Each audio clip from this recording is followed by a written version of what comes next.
Kita ketemu lagi, kita ngobrol lagi dengan Om Sahrir, Om Iwan, Hmm, dengan saya sendiri Prihadiananta. Terus kita ngobrolin soal sejarah plastik Om malam ini Om.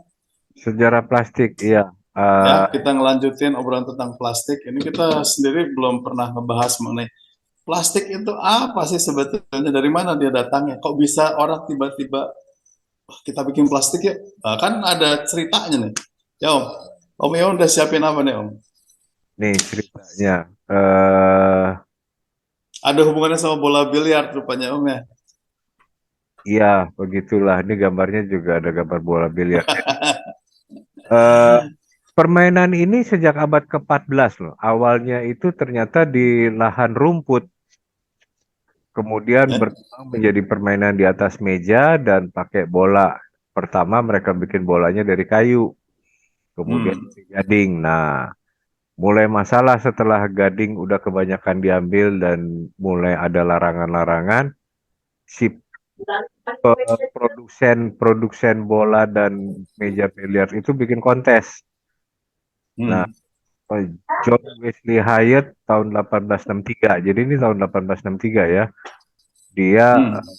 take up challenge-nya, tapi nggak berhasil karena ya masih ada masalah dalam ciptaannya dia. Tapi dia tetap tercatat sebagai mengawali plastik sintetis. Nah, nanti kita lihat plastik sintetis Hmm. apa seperti yang dia ciptakan ya. Jadi kemudian yang lebih berhasil ya dari segi komersial dan keamanan apa dan fungsional bolanya ya. Itu si Hmm. ini nih 1907 Leo Baekeland ya. Dia ahli kimia Amerika tapi lahirnya di Belgia. Nah, lebih kuat, membelnya katanya lebih bagus dan tidak flammable. Rupanya ciptaannya John Wesley Hyatt itu kalau kena hentakan keras bisa ada Mudah eh, terbakar ya. ada risiko terbakar. Nah, Hmm. dan backlight, nah ini istilahnya saya ambil dari sumber lain ya. Dia trademark dari backlight itu adalah trademark dari phenol formaldehyd inilah orang bahasanya. Dan dia patenkan 1909. Kemudian populer menjadi casing dibuat untuk casing radio, telepon, alat dapur, perhiasan macam-macam. Hmm. 1920-an banyak bola biliar itu dibuat dari bakelite ini. Tapi Hmm. sekarang yang berkembang malah akrilik. Hmm. Itu akrilik ada deskripsinya ya. Ini ada.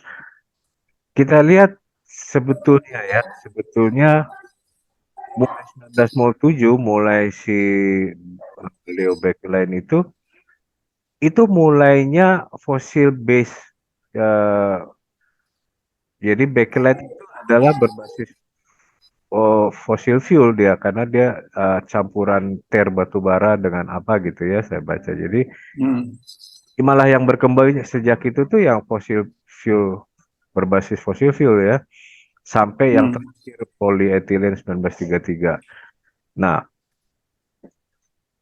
kemudian coba kita lihat eh backlight itu kan yang pertama ya diawali sama dia fossil based plastik itu 1907. 50 tahun kemudian, oh udah diprediksi memiliki great future tuh.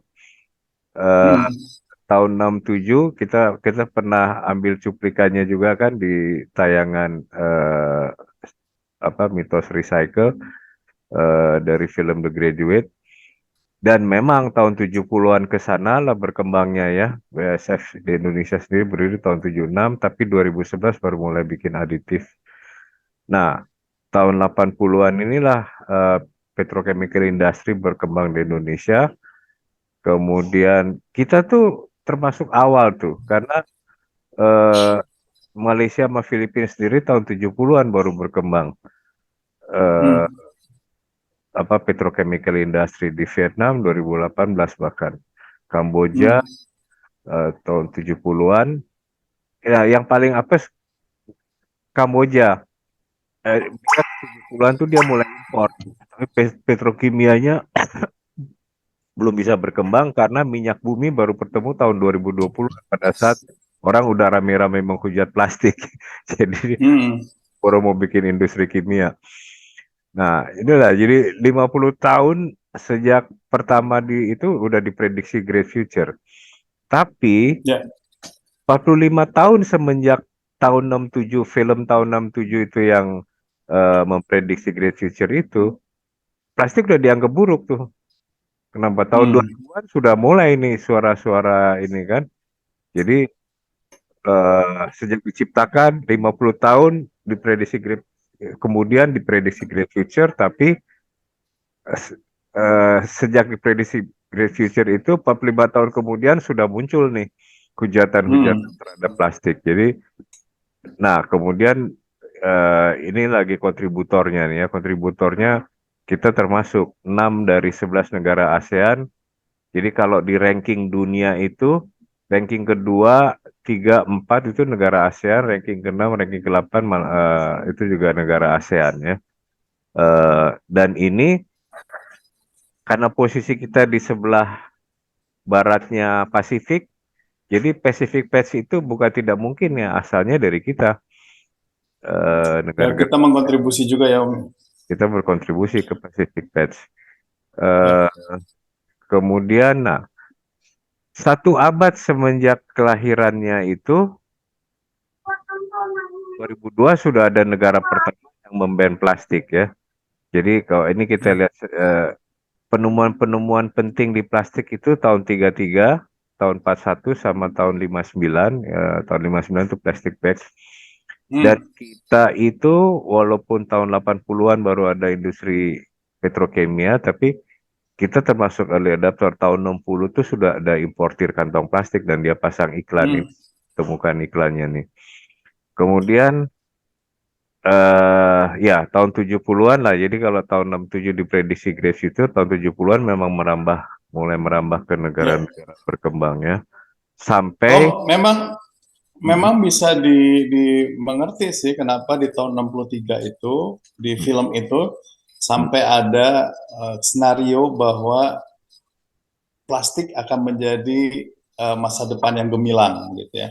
mm, Akan menjadi bahan untuk masa depan yang lebih baik gitu. Great future katanya. Itu karena memang sejak ditemukannya tahun 33 polyethylene itu tahun tahun pada saat Perang Dunia Kedua aja itu sudah menggantikan semua bahan-bahan yang digunakan oleh tentara Amerika. Pernah dengar nggak, Om? iya iya benar. Pernah dengar nggak, Om? Jadi kayak misalkan flash untuk minum itu digantikan oleh plastik juga. Mm, Kemudian tempat makan digantikan oleh plastik juga. Bahan mm, parasit untuk terjun itu juga dari bahan nilon sebetulnya, tapi itu kan perkembangan dari plastik juga. Nanti mungkin Om Sahil bisa bisa bantu saya untuk ngobrol seperti itu, untuk ngobrolin nilon itu adalah juga perpanjangan dari atau awalnya juga dari plastik-plastik juga gitu, dan itu sangat sangat sangat bermanfaat pada saat itu gitu. Sangat dinilai baik banget gitu, sangat bagus banget gitu si mm. plastik itu. Nggak heran tahun 50 akhir 50 sampai tahun 70 itu di Amerika perkembangan apa Om, pabrik-pabrik petrokimia itu Ya, berkembang pesat, betul Om ya? Itu kan? berkembang ya, Pernah dengar nggak Om? ya di Uh-uh. zaman Perang Dunia tuh berkembangnya. Ya Nah, benar, benar. dan setelah setelah selesai perang katanya ya mereka beralih ke consumer product. Nah, disitulah consumer Hmm. dibanjiri. Nah, dari situ mungkin dari consumer produk itulah kemudian mungkin nyebarnya ke negara-negara berkembang atau negara-negara Asia Hmm, dan lain-lain gitu ya. hmm. Gitu kali Om ya. Iya, iya benar. Om Sarir, benar nggak itu nilon dari plastik juga kan Om? Oh iya iya betul. Kalau Nilon nilon secara itu secara secara kimiawinya saya nggak tahu sih ya saya bahan. di kimia tapi eh intinya nilon itu salah satu jenis plastik atau istilahnya nilon itu poliamida gitu ya. Jadi ada beberapa subgrade Hmm. dari Hmm, poliamida. Jadi yang sekarang itu ada PA6, ada PA.6 itu. Hmm. Jadi ya salah satu rantai polimer jenis plastik itu ya nilon. Jadi Hmm. seperti polietilen, ABS, PVC, polikarbonat itu sama, beda jenisnya saja. Sebentar, plastik itu sendiri, plastik itu dia jenis apa? Jenis produk sendiri. Kemudian dia punya jenis-jenis seperti polietilen, nilon tadi gitu atau gimana, Om?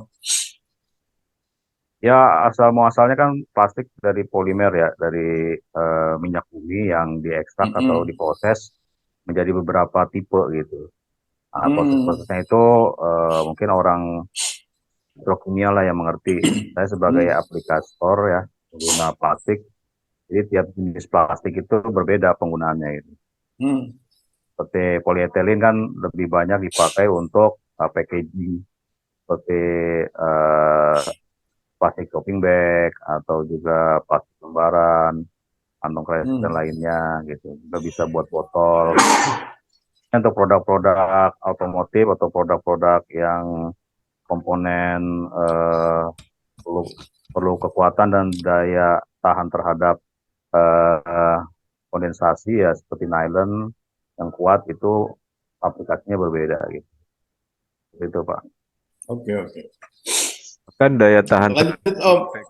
Saya dengar jaket itu juga jaket anti peluru juga dari plastik nih.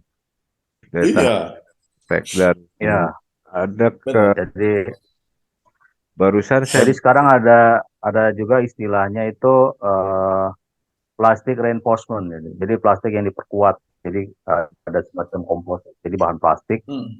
mix campur dengan beberapa aditif. Nah, itulah mungkin menjadi suatu bahan yang diperkuat gitu. Hmm.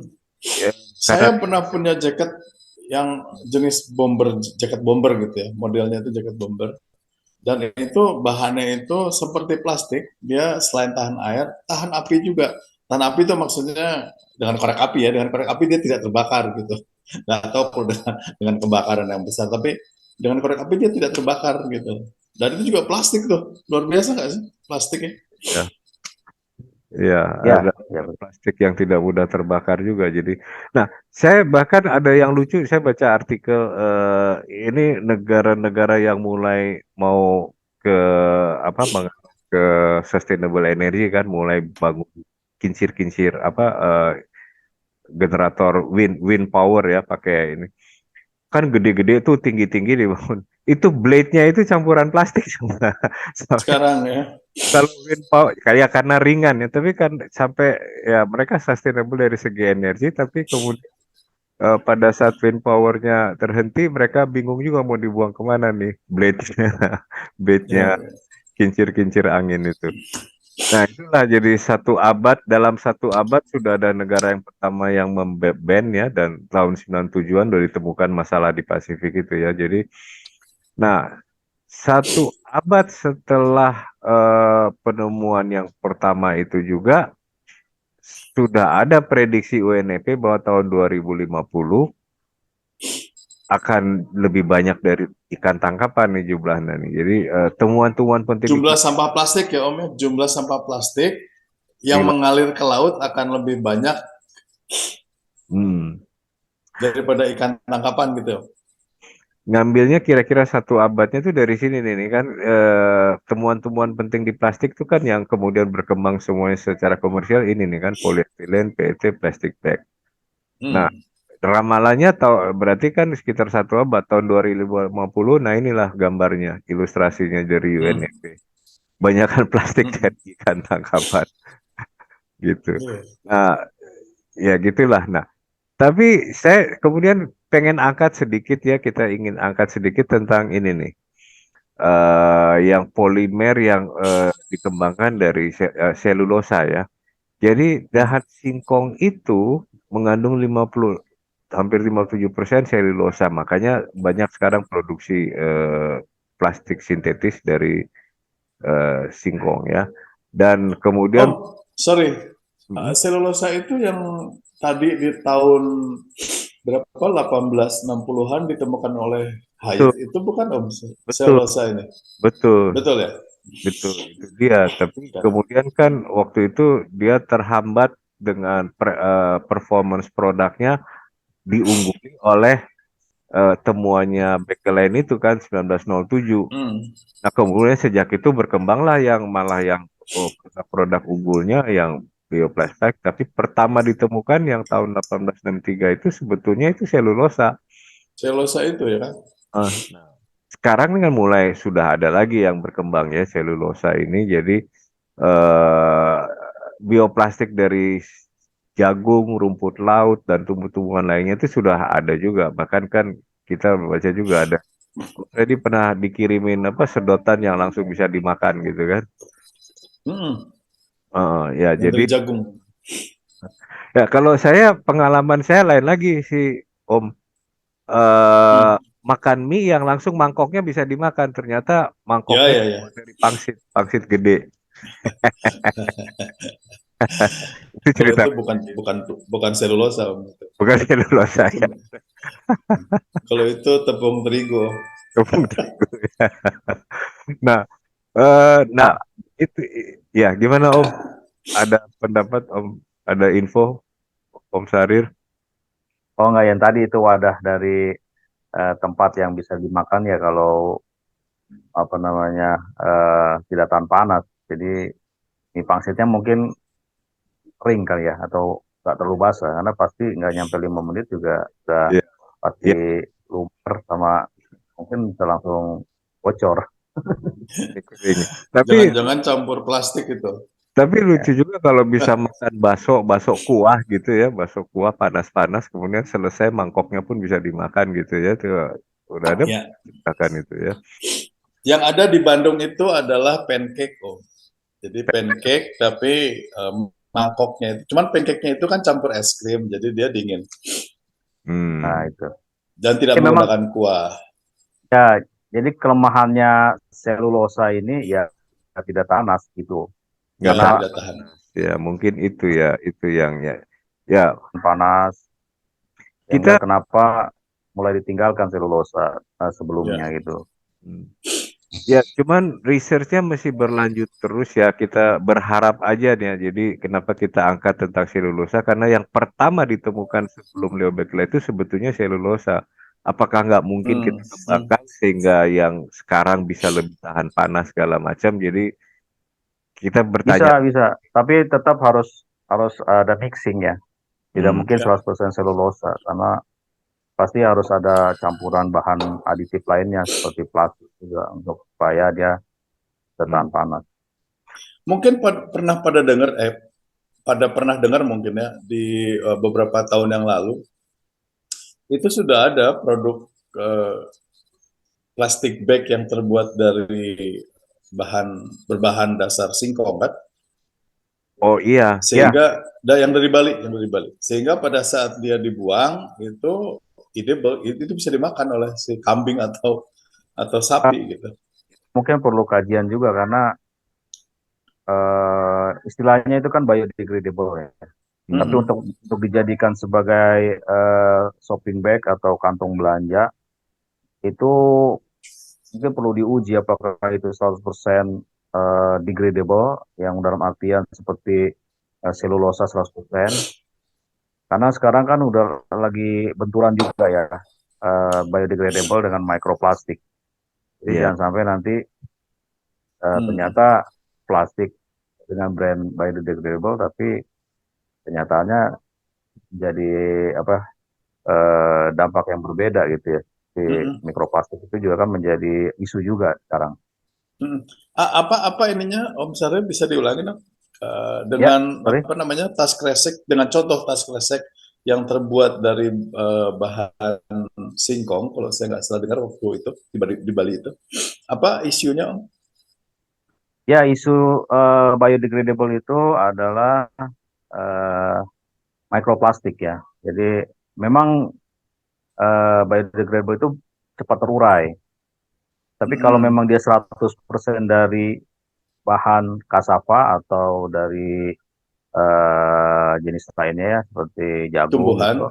Mm-mm. tumbuhan, itu mungkin eh, tidak masalah ya, dan perlu diuji Mm. juga.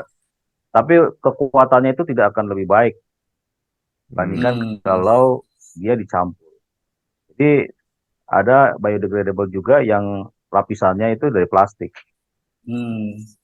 Jadi supaya Jadi kuat. Hmm, bisa diuji ditaruh di air panas atau di air setengah panas. Kalau kalau dia murni selulosa atau biodegradable, dia langsung terdegradasi, langsung larut.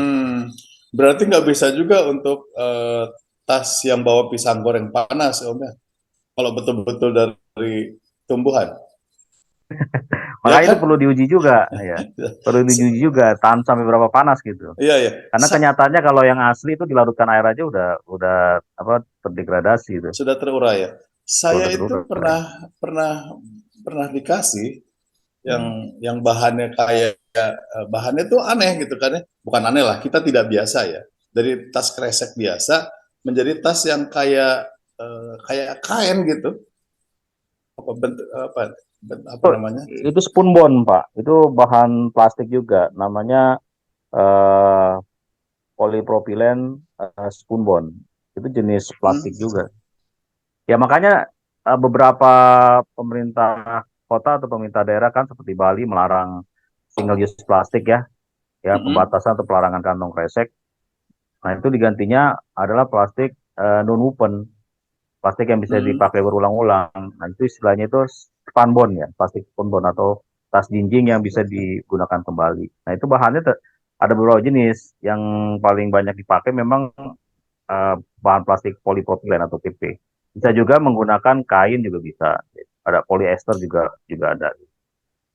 Ya. Saya lupa nyimpannya di mana, tapi saya simpan itu karena dia bahannya eh, kayak karet gitu, kayak karet dia, Hmm. tapi tipis sekali gitu, tipis sekali, tapi kayak karet. Jadi eh, Oh itu teksturnya, oh itu seperti, teksturnya itu seperti kantong kresek juga. ya kan memang dipakai sebagai kantong kresek. Oh, oh Ada gitu. cap, ada cap, ada cap supermarketnya juga. Oke oke oke. Itu berarti Tapi jenis biodegradable atau eh, eh, oxo-degradable. Hmm. cuman karena belanjanya ke supermarket, jadi tidak ada barang panas di situ.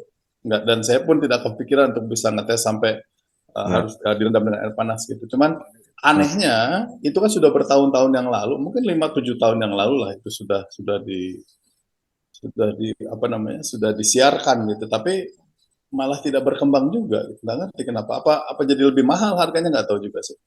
Ya ya. Di mahal Pak. Mungkin Iya, pertama lebih mahal, kedua mungkin masih ada kelemahannya, itu ya tadi Pak Sarir kasih kita tips paling nggak kalau mau ngetes. Kalau dia mm-mm. 100% selulosa, dia di air dingin aja larut. Tapi kalau Mm-mm. dimasukin di air anget ada sisanya. Ah, ini campur nih, campur sama fossil Iya, fuel base juga gitu kan. Paling mm. cara ngetesnya gitu Pak Sarir ya. Jadi ya, nah Oke. ini ada informasi. Jadi saya baru baru tadi temukan ada yang share di LinkedIn ya. Jadi kemarin saya temukan ini. Ternyata BASF itu sudah melakukan 30 tahun research tentang ini dan biopolimer yang dia cari biopolimer yang terbaik, konsiderasinya adalah life cycle-nya, bahan dan produknya, eh, dan impact yang paling baik terhadap bumi, kemungkinan recycle-nya, Mm. dan bagaimana ya recyclingnya biopolimer ini memberikan nilai tambah gitu. Jadi dan Mm. sebetulnya dia udah ada. Nah, cuma dia kan lembaga research dan dia ternyata dia menawarkan jasa. Siapa yang mau invest, mau bikin produk dari bahan polimer, dia menawarkan advice gitu. Jadi, Mm. nah ini ada websitenya di bawah kalau mau teman-teman ada yang tertarik dengan bahan ini. Menurut saya ini temuan yang punya future yang bagus. Tadi saya temukan juga Biopolimer itu artinya adalah apa? yang Biopolimer itu adalah selulosa. selulosa. Jadi dia eh, 100% selulosa yang tapi mana yang terbaik gitu ya. Jadi ini Mm. ada websitenya di bawah. Tadi juga saya menemukan lagi informasi tentang, tapi itu nanti mungkin di tayangan lain kita share. Ya, Eh, ya. ada videonya ya bahwa ternyata kita kan kenalnya mechanical recycling sama chemical recycling. Ternyata di Prancis sudah ada temuan bio biological bio apa recycling gitu. Jadi dia diturunkan menjadi pecah menjadi monomer. Jadi Hmm, aman dan semua jenis plastik bisa diserap. Ya, itu nanti kita bahas lebih detail. Tapi iyalah. tentunya banyak temuan-temuan baru. Yang BASF ini aja menarik nih. Ya. eh ya, jadi sebenarnya Nah, sementara kita persepsi kita terhadap polimer kan masih plastik gitu ya. Ini iya, ada biopolimer, artinya adalah polimer yang terbuat dari bahan-bahan apa nih? Tumbuhan gitu mungkin bio ini ya. dia udah 30 tahun research. Ada videonya juga nanti di dalam. Tapi dia sudah menghasilkan produk apa belum ya Om ya? Dia sudah menghasilkan sampel-sampel dan siap memberi advice buat siapapun yang mau mengembangkan produk selulosa ini untuk produknya. Jadi dia menawarkan advice. Dia Hmm. sendiri tidak Tapi dia sendiri tidak menjual Ini produknya. dia tidak membuat produk, tapi dia sudah mulai ada data bank gitu ya yang dia Hmm. siap memberikan advice. Dia sendiri tidak produksi, dia hanya research gitu 30 tahun. Hmm. Ya. Jadi bisa jadi nih. meriset ya. Iya, dia Ini apa 30 tahun itu berhasilnya pada tahun keberapa ini, Pak? ya dari websitenya sih, kalau website itu website baru tahun 2022 yang saya baca bahwa dia menawarkan jasa sekarang, jasa untuk memberi advice bagi siapapun yang mau mengembangkan produknya dari eh, bahan biopolimer. Biopolimer ini. Jadi Karena dia sudah meriset selama 30 tahun gitu kan. mm-mm, mm-mm. Ya, saya nggak dirinci dari tahun berapa, tapi sekarang ini dia menawarkan itu advice. Jadi itulah. Ya mudah-mudahan aja apa namanya manfaat-manfaat plastik tetap bisa kita dapatkan, bisa tetap kita kembangkan manfaatnya, tapi berbahan atau berbasis bahannya itu lebih kepada bahan yang eh, ramah lingkungan gitu, ramah lingkungan baik pada bumi maupun pada manusia. Gitu ya Om ya. Mudah-mudahan ada titik Ah, terhadap harapan kita yang ditebalkan di sini nih. Gitu ya. ya ya ya.